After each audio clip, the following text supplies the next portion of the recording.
Arthur stood in the freezing rain, watching Marcus cut the golden ribbon on the towering new luxury apartments. Marcus had built his massive real estate empire on stolen blueprints. Arthur's blueprints exactly 10 years ago. Marcus had ruthlessly locked Arthur out of their fledgling startup, stealing the proprietary code that revolutionized urban grid management. Arthur got nothing but a mountain of legal debt. Marcus got billions and the cover of magazines. Now it was finally time to collect. Arthur wasn't a man of violence. He was a man of precise, unforgiving systems.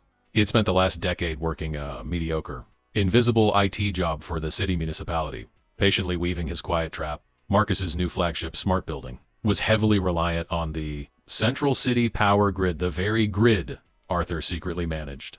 Arthur pulled out his weathered phone. He didn't need to hack the building's defenses. He already held the master keys. He watched from the shadows as Marcus smiled for the flashing cameras, boasting to reporters about the building's state-of-the-art security and unparalleled automated luxury. With a single tap on his screen, Arthur initiated Project Ouroboros first. The extravagant decorative fountains shut off abruptly then.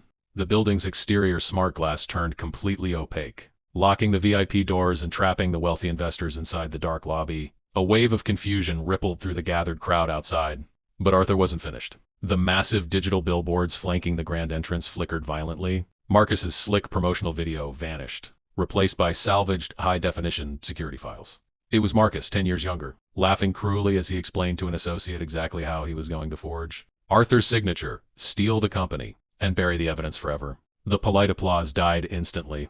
The investors stared in shock at the towering screens, then turned to Marcus, whose fake, camera-ready smile melted into a pale mask of pure terror. The city's police chief, who was standing in the front row as a guest of honor, stopped clapping, frowned deeply, and reached for his shoulder radio.